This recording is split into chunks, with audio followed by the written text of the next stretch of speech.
Muy buenas a todos, ¿qué tal? Soy Ismael Vallejo de Clavedemy y este es el vídeo número 4 del curso MuseTuf, el curso en el que estamos aprendiendo MuseScore desde lo más básico hasta lo más avanzado. En el bloque anterior estuvimos viendo todo lo relacionado con la instalación de MuseScore, tanto para Windows como para Linux, así como dentro de la versión 4 saber instalarlo con y sin MuseHub. Ahora comenzamos un nuevo bloque, ya así poniéndonos manos a la obra con MuseScore. Concretamente en este vídeo vamos a ver cómo crear una partitura básica para que en unos pocos minutos sea capaz de ejecutar el programa, crear una partitura, conocer rápidamente los elementos necesarios, imprescindibles y poder guardarla. A partir de aquí ya sí empezaremos a profundizar mucho más en cada uno de los aspectos y funcionalidades que tiene MuseScore.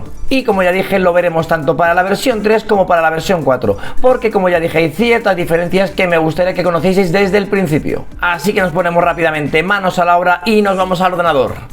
Vamos a empezar con MuseScore 4, que es la última versión, y cuando haya alguna diferencia pasaremos a la 3. Para ejecutarlo debemos hacer doble clic simplemente sobre el icono que nos ha generado la instalación.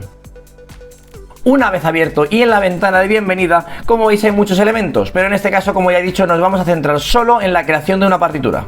Y es que en MuseScore 4 podemos crear una partitura de 4 formas diferentes. La primera y más sencilla es dando al botón de nueva partitura. La segunda es dando al botón inferior que dice nueva. La tercera es desde archivo, nuevo. Y la cuarta es mediante el teclado pulsando control más la tecla N. Con cualquiera de esas opciones llegaremos a la pantalla de creación de partitura. Una vez en la pantalla que se nos abre tenemos dos opciones: crear una partitura a partir de una plantilla ya creada o ir manualmente a elegir instrumentos e ir añadiendo los instrumentos que necesitemos para nuestra obra. En nuestro caso, y para hacerlo más sencillo, iremos a plantilla y en la categoría general tenemos clave de sol, clave de fa y clave de piano. Vamos a elegir simplemente clave de sol. Aunque desde el botón siguiente podríamos configurar mucho más la estructura de nuestra partitura, eso lo veremos en vídeos siguientes. Por el momento vamos a dar simplemente al botón hecho para comenzar con nuestra nueva partitura. Y aquí tenemos nuestra primera partitura recién creada. Obviamente está en blanco, no tiene título, no tiene autor, no tiene notas, está todo en silencio, pero vamos a ir poco a poco completándolo. Y lo primero y principal y más importante es ¿cómo introducimos notas? Pues aunque esto lo veremos con mucho más detenimiento en vídeos posteriores, deciros que la forma más sencilla de introducir notas es haciendo clic sobre el compás donde queramos introducirlas, y bien desde el botón este del lapicerito o mediante la tecla N, vemos que automáticamente entramos en el modo edición de notas. Esto ha hecho que automáticamente se nos ilumine la negra como figura por defecto para introducir, por lo que si quisiésemos introducir una negra sería tan sencillo como movernos encima del pentagrama y hacer clic en la posición deseada. En este caso, por ejemplo, voy a introducir un sol. Como veis, automáticamente se nos ha introducido el sol y se nos ha iluminado la siguiente posición para introducir nuevas notas. En este caso, por ejemplo, voy a introducir un do. Igualmente, si quisiésemos cambiar de figura, sería tan sencillo como hacerlo desde la barra de figuras. Por ejemplo, voy a seleccionar la blanca. E igualmente voy a introducirla en un sol, por ejemplo.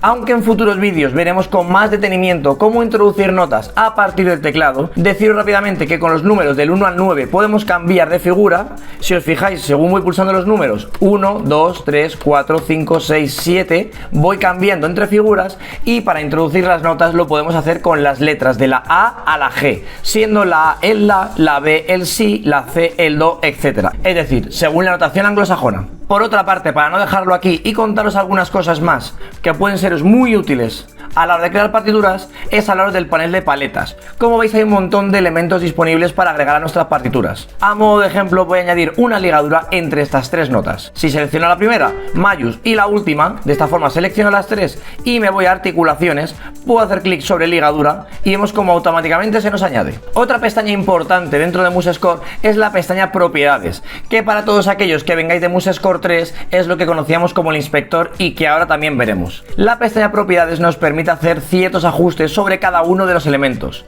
por lo que en función de si pinchamos sobre una nota o pinchamos sobre la ligadura, vemos cómo el menú cambia. En este caso, y para que veáis brevemente cómo funciona, lo que voy a hacer es cambiar la posición de la ligadura. Ahora mismo está de forma automática, pero la podemos poner manualmente para que vaya por abajo. Como ya digo, el menú propiedades irá cambiando en función del elemento al que hagamos clic. Por ejemplo, si hago clic sobre un compás, este mismo por ejemplo, vemos que el menú vuelve a cambiar y nos da la posibilidad, por ejemplo, de insertar un compás. Si hago clic sobre insertar compases, puedo decirle que me inserte un compás antes de la selección, o lo que es lo mismo, al comienzo de la partitura.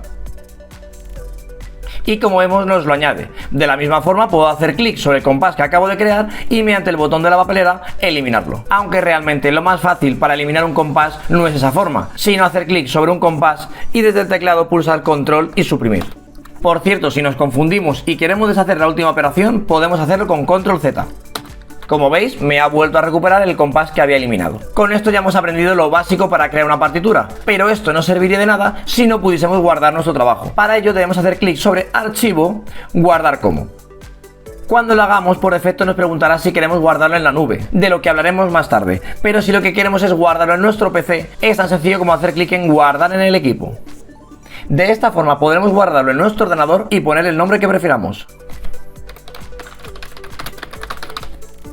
Igualmente podéis ver como la extensión es MSCZ, que es el formato típico de MuseScore. Ojo, este formato es tanto de la versión 3 como de la versión 4. Sin embargo, si hacemos una partitura y la guardamos con MuseScore 4, no podremos abrirla con MuseScore 3. Tenedlo en cuenta. Ahora, para guardar simplemente debemos hacer clic sobre el botón de guardar.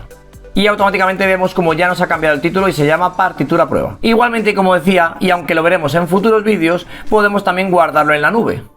De forma que podemos elegir crear una partitura privada, una partitura pública o que no esté listado en ninguno de los anteriores. Como ya digo, en este caso no estoy logueado en musescore.com y aún así esto lo explicaré con mucho más detalle en futuros vídeos. Por último, y si en vez de guardarlo en formato MSCZ, que como digo es el formato propio de MuseScore, queremos exportarlo a cualquier otro tipo de fichero, por ejemplo en MP3, en PDF o en imagen, podemos hacerlo desde Archivo, Exportar.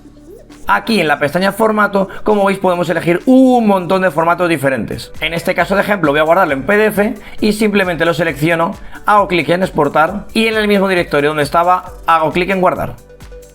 Si ahora me voy a dicho directorio, veré como automáticamente tengo guardado tanto el formato MSCZ, que puedo abrirlo con MuseScore. Ojo, no os guiéis por el icono de MuseScore 3 porque si intento abrirlo, como ya digo, me va a dar error. Es porque por defecto en mi PC todavía tengo puesto que las partituras me las abra con MuseScore 3, de ahí que venga este icono. Igualmente también tengo el fichero PDF que puedo abrir y poder leerlo. Como veis, aquí tengo el documento que acabamos de crear en formato PDF. Por último, una recomendación que os propongo es que siempre tengáis activadas las actualizaciones por defecto, de forma que desde Editar, Preferencias, si nos vamos a la pestaña de actualizar, tengáis activo el check que dice verificar si hay una nueva versión de MuseScore disponible, ya que continuamente están sacando nuevas versiones que corrigen errores y añaden mejoras. No os preocupéis porque la actualización no es automática. Cada vez que haya una, al abrir el programa, os saldrá una ventana informándoos de la nueva versión, explicándoos las nuevas mejoras y funcionalidades y dándoos la opción de actualizar. Igualmente, si queréis saber si actualmente tenéis la última versión disponible, es tan sencillo como ir a Ayuda, buscar actualizaciones. Como veis, me está informando de que mi versión de MuseScore es la más actualizada. Por el contrario, al ejecutar MuseScore 3 vemos que la cosa cambia un poco. De fondo nos aparece una partitura ya creada, muy similar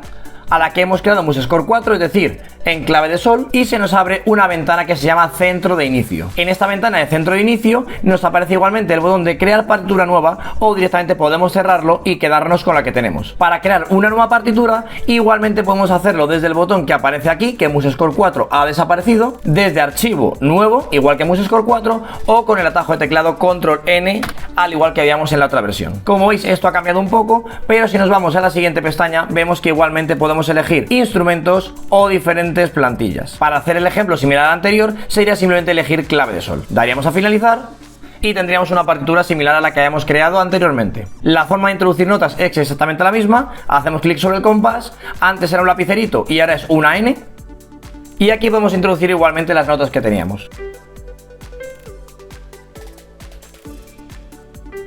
Para introducir la ligadura es ligeramente diferente, ya que ahora viene la parte de líneas, y lo que sí es diferente y sí me gustaría detenerme más es que aquí no existe la pestaña de propiedades como teníamos en MuseScore 4. Como ya decía, en la versión 3 existía lo que se llamaba el inspector, que es muy parecido a la nueva pestaña de propiedades de la versión 4. Para ver el inspector podemos hacerlo desde ver inspector o mediante la tecla F8, de forma que podemos mostrarlo y ocultarlo. Como veis, aparece vacío, pero en cuanto haga clic sobre cualquier elemento automáticamente nos aparece la información. Igual que antes, por ejemplo, podemos cambiar la dirección. Donde dice automático podemos poner abajo. En función de si trabajáis con la versión 3 o la versión 4, tendréis, como ya digo, el inspector o la pestaña de propiedades. En cuanto a las actualizaciones, obviamente, y tratándose de la versión 3, si le digo que me las busque, obviamente me encontrará la versión 4. Pero como ya digo, como yo tengo las dos versiones, prefiero dejar esta en versión 3. Y hasta aquí el vídeo de hoy. Como veis, también es un vídeo bastante sencillo, pero es la base sobre la que vamos a cimentar toda la formación sobre MuseScore. Para todos aquellos que no tengáis ni idea de MuseScore, viendo solo este vídeo y en unos pocos minutos ya seréis capaces de crear una partitura, añadir notas, añadir elementos como la ligadura que hemos visto, guardarla y exportarla. Como ya digo, operaciones muy sencillas,